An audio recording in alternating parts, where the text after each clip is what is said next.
Yes, so the basic idea was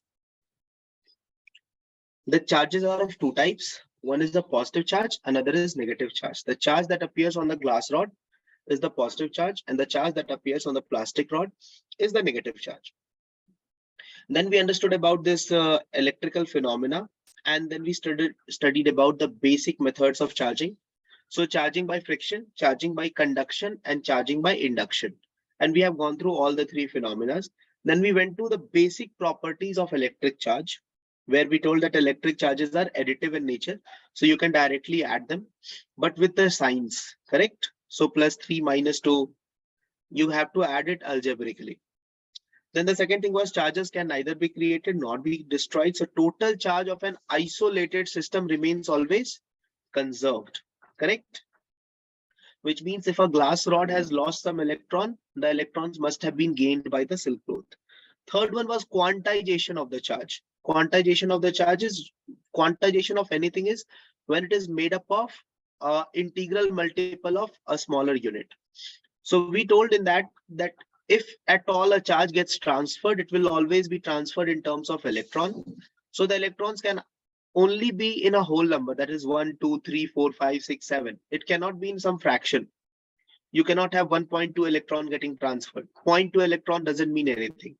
The smallest particle that we know is electron, which carries charge. The charge which is present on an electron is 1.6 into 10 to the power minus 19 coulomb, and this charge is negative. Exactly same charge is present on proton, but it is positive, which is 1 plus 1.6 into 10 to the power of minus 19. I think all of this is clear, right? SI unit. So now we'll start from where we left. All right. So now let's talk about the SI unit. The SI unit of the charge. SI unit of the charge is coulomb. All of you know.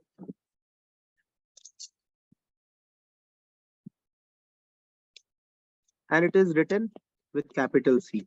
No problem. You can find something like microcoulomb, millicoulomb, and all that, and the corresponding factors of 10 will take care. Like 1 microfarad or microcoulomb is 10 to the power minus 6. 1 nanocoulomb is 10 to the power minus 9. Correct? All of you know all that? The CGS unit is called as stat coulomb. Stat coulomb. Is LOMB. COULOMB. The CGS unit is stat coulomb. All right. And you have also one more unit which is called as electromagnetic unit, which is absolute coulomb. AB dash C. This is called as electromagnetic unit. So 1 absolute coulomb is equal to 10 coulomb. And 1 coulomb is equal to 3 into 10 to the power 9 stat coulomb. No problem. This is electromagnetic unit.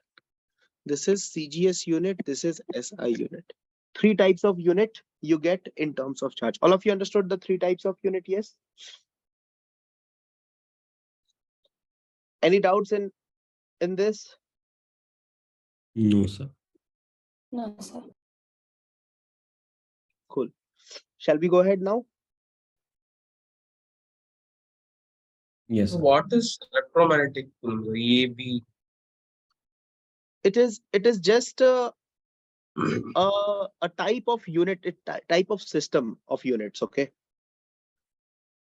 It's called as electromagnetic unit. Like how you have practical units, no? Like for example, you want to measure land. You have got different units like acre, like feet, like meter square. Did you understand?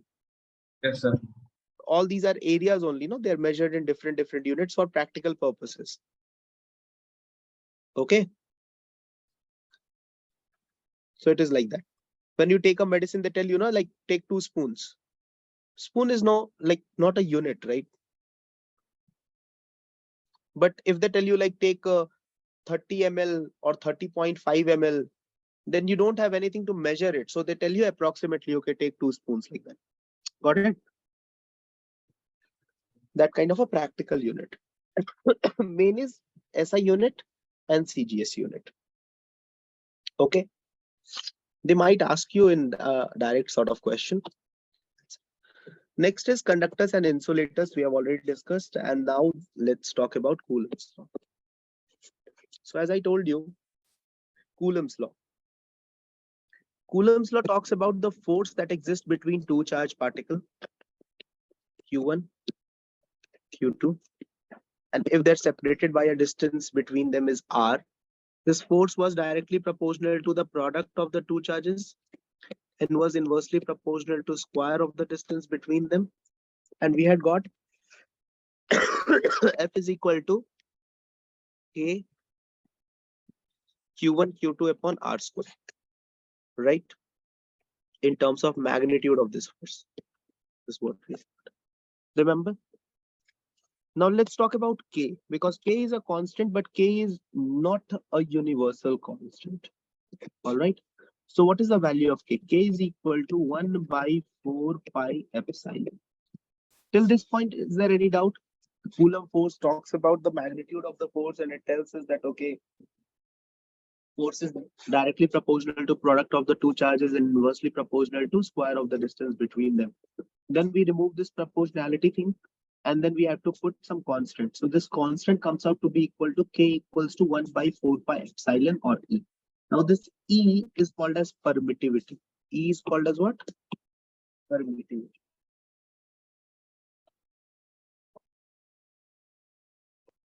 Permittivity of the medium. No problem. All right. Actually, it technically means that how much does it permit, but the actual real meaning is that how much does it block? How much does it block? So now let's talk about the permittivity. It has got also one more meaning, which is called as the dielectric constant. All right. Everyone clear with this? No? Epsilon. It is called as epsilon. Everyone is okay with this? No problem? Yes, sir. No problem. Yes. Can we go ahead? Rishi, Amartya, Lakshita, Elvin, all okay till here? Yes, sir. No. Okay. So let's understand permittivity. I gave you one example in the last class also, that permittivity just means how much does somebody block. So suppose there are two charges, Q1 and Q2. And let us say these are like charges. So we can imagine some kind of a force coming out, some kind of force lines coming out, and later on we'll see that it is called as electric field. But I'm expecting, because you guys do gravitation, you have already some idea about how the interaction takes place, right?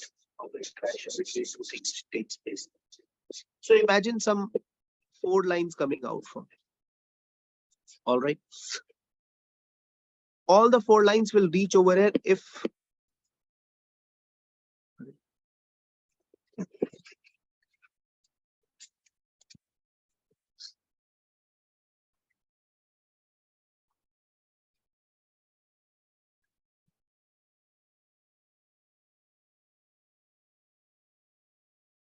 are you able to hear me, guys? Yes, sir. I don't know, suddenly the screen is going.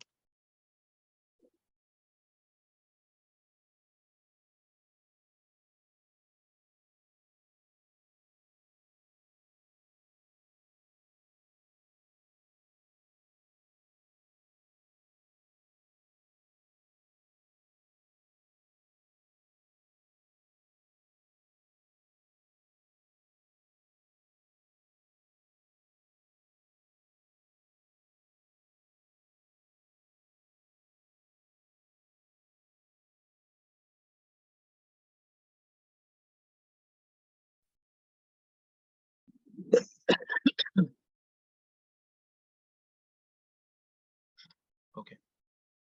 Sorry about that. I don't know. There is some issue with Zoom or something.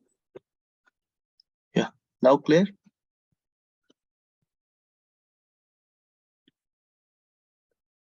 All of you can hear me clearly?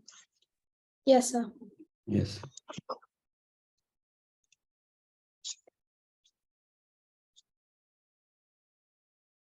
Okay.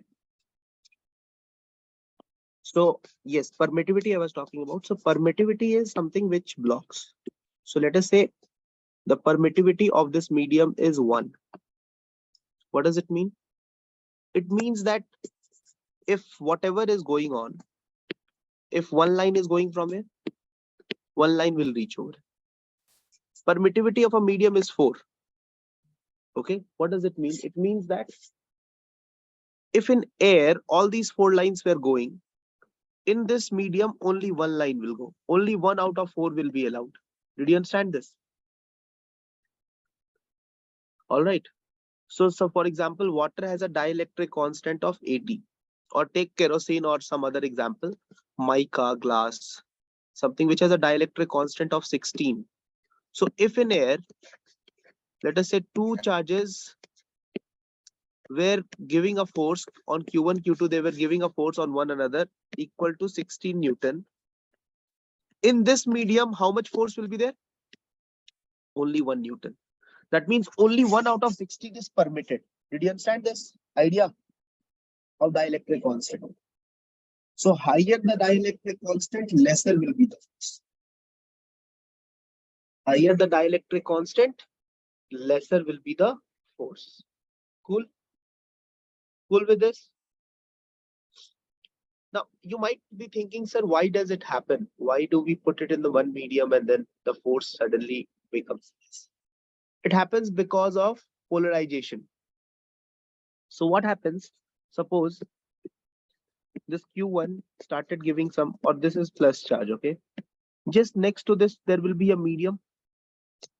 There will be a molecule in which there is a proton at the center of the atom, and there are electrons. But this electrons gets distorted. So what happens? The electron starts coming like this. Did you understand? Because there is a plus charge over here. These electrons feel attraction, and the molecule now appears like this. Just like how it happens in terms of induction. Did you understand? Got it now? So because of that, if you see later on, we'll see the idea of field also. Because of that, what will happen? There is an opposite electric field which is created, and that does not permit all the electric field lines to go from one to another. Basically, the entire influence is reduced. It's just like putting a curtain. It's just like this is one person, this is another person. So you put one curtain. They will be able to partially see one another, correct? But if the number of curtains are more, the visibility will be less, no? Are you getting it? There could be a point when even this guy is not visible to this guy. Did you understand this? So how many curtains are there? That is nothing but the dielectric constant of the medium or the permittivity of the medium. Clear with this? Okay. Now, permittivity, just like density, can be anything. Like density of a material can be anything. Then how do we compare?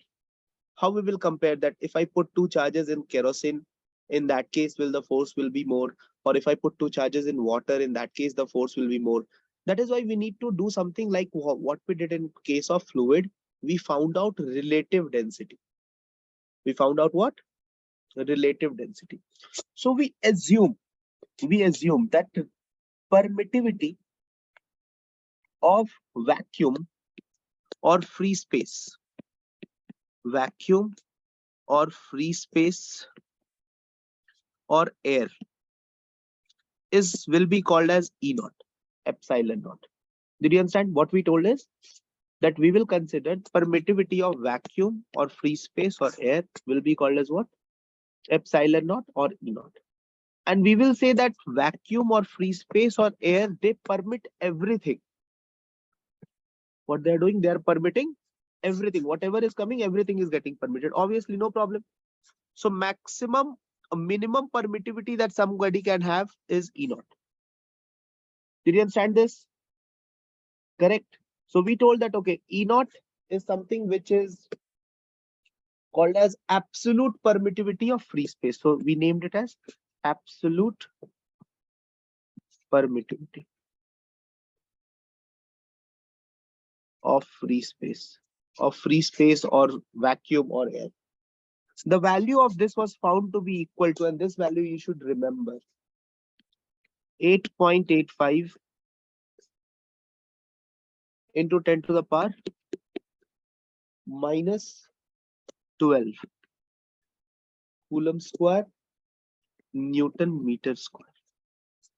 This value you should remember, okay? So the absolute permittivity of the free space was found to be 8.85 into 10 to the power minus 12, this much. Now, we started comparing permittivity of different medium with this guy.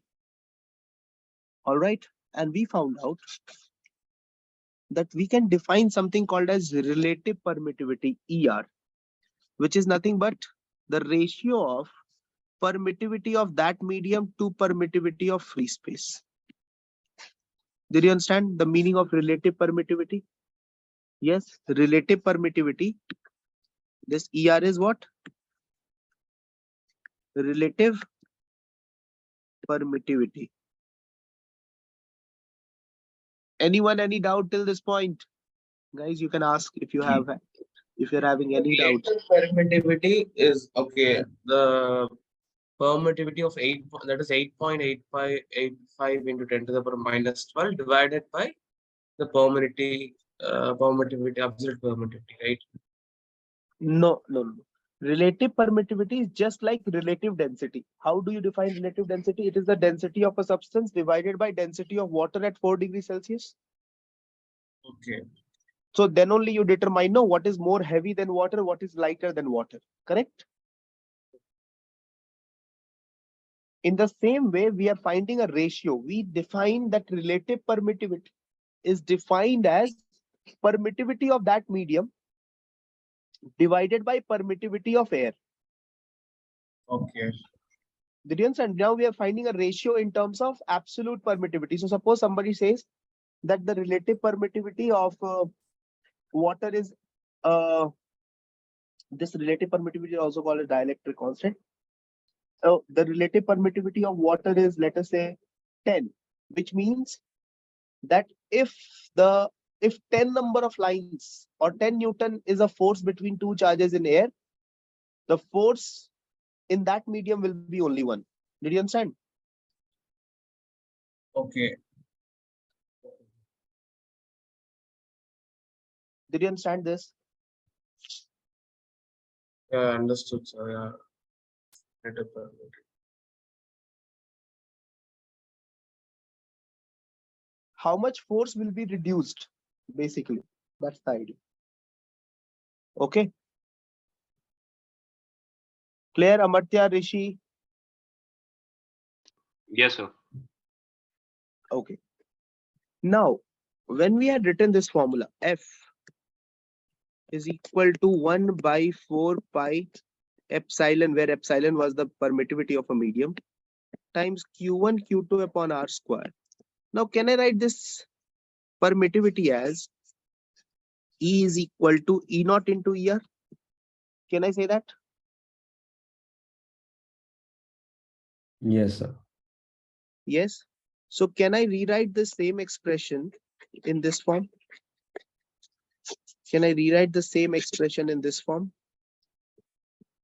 F is equal to 1 by 4 pi epsilon naught into epsilon R Q1 Q2 upon R square. Can I write it like this? This is the magnitude of the force. Now, if this medium is air, then what is the value of ER? The absolute permittivity of that medium, which is E naught divided by E naught, which means this becomes equal to 1. Yes or no? If the medium is air, then this becomes equal to 1. So then the formula which you see more often, F is equal to 1 by 4 pi epsilon naught Q1 Q2 upon R square. This is the formula you are going to see most of the time, but this is given that the medium is air. The actual formula is this formula. Got it? Got it now?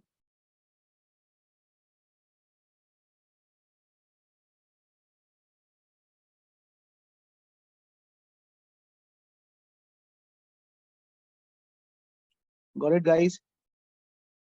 Yes, sir. Yes, sir. Yes, sir. Yes, sir. Okay. It's just the ratio of the force. For example, what I want to tell you is this. Suppose two charges, Q1, Q2, at a distance of R is kept in air.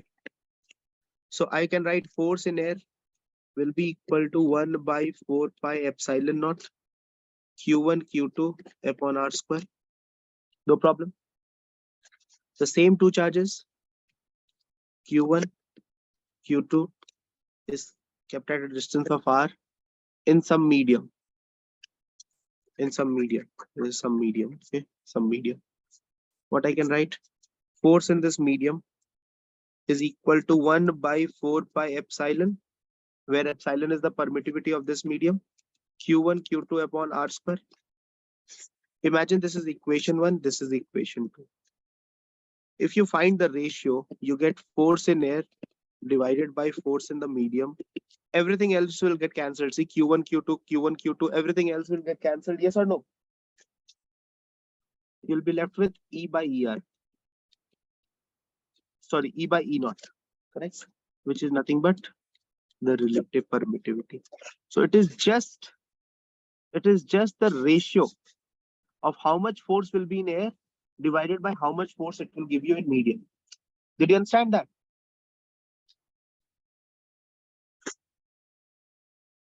Got it, guys?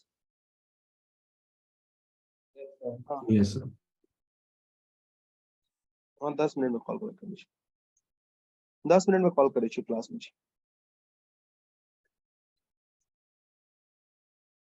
got it Yes, sir. so I can also say this is also called as dielectric constant. Okay, I can also say force in air is getting reduced by this value when you place a medium. Can I say that? Any problem? Now they ask you MCQs in your competitive exam and even in your CBSE exam. What they will say, and you need to tell me the answer in 2 seconds. Okay, they will tell you that two charges are kept in air. The force that exists between them is 16 newtons. When they're kept in a medium having dielectric constant, or they might call that as relative permittivity of 2, what is the new force in the medium? What is the force between the two charges in that medium? Can you tell me? 16 by 2, 8 newton. You can clearly see, no, the force is reduced in the medium. What does this 2 mean? It means that for every 2, it is only giving 1. Did you understand? Are you understanding that? If in air 2 lines were going and 2 Newton of force was applied, in this medium only 1 will go. Did you understand this? That's the true sense of permittivity.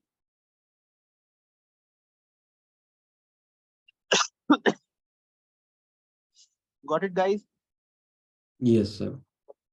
Okay, one Yes. more you can try. There is a two charges are kept in air such that the force between them is 32 newtons. All right. So what will be the force in a medium whose dielectric constant or relative permittivity is 8? Tell me fast.